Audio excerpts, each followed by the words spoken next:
Muy bien, vamos a empezar con el tema del cómic. El cómic básicamente se generó para o se creó para el persuadir a diferentes personas o de diferentes cosas. El cómic surgió entre los años 30 y 40. Es un formato realmente de persuasión estadounidense. Lo que quería hacer era que las personas se volvieran muy patriotas, y entonces ellos empezaron con una estética en donde, hablando de, por ejemplo, el Capitán América, que muestra este nacionalismo, hay que estar a favor de nuestro país. Inclusive el mismo nombre del capitán pues es Capitán América. Entonces la funcionalidad del cómic era narrar una historia, pero aparte de narrarla era persuadir. Actualmente ese contexto ha cambiado un poco, pero aún así la persuasión no se ha quitado, y la parte de la comunicación de manera gráfica y verbal combinada, esto hace que den este género de cómics.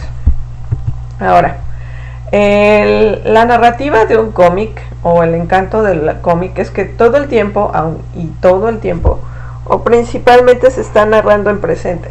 Si alguna vez o en algún momento tiene el personaje algún recuerdo, tiene la capacidad de poder ir al pasado y recordar algunas cosas de lo que estaba generando en el pasado. Pero en general el personaje hace su narrativa en presente. Esto nos da la oportunidad de que el espectador vaya y venga sobre el mismo cómic, o sea, hace un plano o una narrativa secuencial. Se le llama secuencial porque aunque todas las partes o las viñetas están en presente, una vez que yo ya leí una, me voy a la siguiente paso, y la secuencia o el paso que sigue lleva un orden estructurado que además hace que la viñeta que ya leí quede en el pasado, y estoy pasando a la del futuro, a la que va a pasar en siguiente. Esto es lo que hace que su narrativa sea secuencial. Y tiene un lenguaje verbo-icónico. ¿Qué quiere decir esto? No se basa únicamente en lo que dicen los personajes, también tiene que ver mucho con las expresiones, y también tiene un lenguaje verbo-icónico. Esto quiere decir que no se basa únicamente en lo que dicen los personajes, también se basa en lo que están haciendo, en sus formas, en sus características, inclusive en sus expresiones, ¿no? Ellos pueden decir, por ejemplo, en esta parte donde está diciendo que suena como a problema, eso significa en inglés, la cara es muy específica, ¿no? Entonces no es solamente lo que está diciendo, sino también el icono o la forma representativa con la que lo está expresando el personaje. Entonces tenemos que cuidar ambas partes. Hay una cuestión muy importante con la estética del cómic. El cómic tiene una estética exagerada, pero es humanoide. Hemos estado viendo hasta ahora que, por ejemplo, las caricaturas de los niños y las caricaturas de los niños en general, las proporciones son un poquito alejadas de la realidad.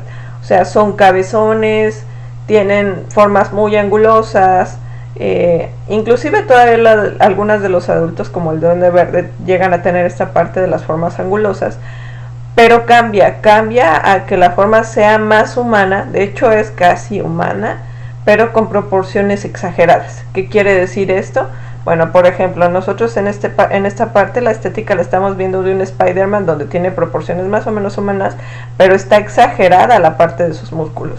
Si hablamos, por ejemplo, de la Mujer Maravilla o de Gatúbela, estas chicas son muy voluminosas, ¿no? Tienen mucha cintura, mucha cadera, poquita cintura, una cintura de avispa, ahora sí que mucho busto. Entonces son muy voluminosas, y aunque tienen formas humanas o parecidas a las proporciones humanas, son proporciones humanas exageradas. Lo mismo pasa con los muchachos, son muy musculosos, muy marcados, excesivamente marcados, y esto es lo que tienen que ir visualizando para entregar sus bocetos. Muy bien, el medio de comunicación es masiva, y actualmente yo les había dicho que anteriormente había surgido con la finalidad de persuadir, ahora tiene la finalidad de entretener. Lo que quieren es que compren y que sigan leyendo las historietas. Entonces hacen una historia entretenida que hacen que el espectador continúe enganchándose dentro de la misma. Pero no tiene que ver únicamente, les decía, con la historia, también tiene que ver con la estética y tiene que ver aparte con aparte de la parte de la estética, también tiene que ver con la parte de los colores. Usan colores muy específicos, colores plasta, donde no se utilizan muchos degradados.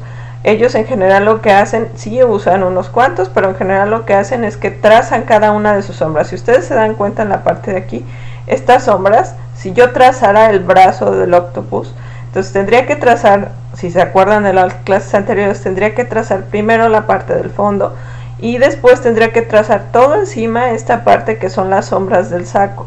Son trazos aparte, porque el cómic, su estética tiende a ser en plastas de color. Ellos hacen plastas de color para hacer representaciones de lo que están haciendo. Sí hay degradados. Si ustedes alcanzan a ver aquí en el octopus, pues tengo el degradado precisamente del tentáculo del octopus, pero la sombra sigue siendo plasta. Solo es como un poquito para darle volumen, donde dan un poco de degradados, pero en general luces y sombras. En Spider-Man en la mano, por ejemplo, perdón, en el brazo se le nota más. Aquí tengo la luz y acá tengo la sombra. Hacen todo por medio de plastas de color. Ok, la viñeta. Supongo que ya saben un poco qué es una viñeta, pero lo vamos a explicar a grandes rasgos. No me voy a detener mucho porque ya vieron en alguna materia esta estética, pero tienen que saberlo para elaborar el siguiente trabajo que yo les voy a pedir, o el siguiente boceto. Muy bien, entonces la estética realmente es cómo voy presentando yo las cosas, ¿no? Entonces la estética de la viñeta o la viñeta básicamente es cada uno de estos cuadros, cómo los voy dividiendo. No tienen que ser, si se dan cuenta, esta viñeta rebasa otras viñetas. Esta viñeta está sobresaliendo de otras viñetas porque a lo mejor quiero marcar un poco algo más fuerte dentro de la historia. Entonces la viñeta no tiene que ser pareja o estructurada, puede tener diferentes formas, inclusive podría estar diagonal. Hay algunos cómics que elaboran sus viñetas de manera diagonal.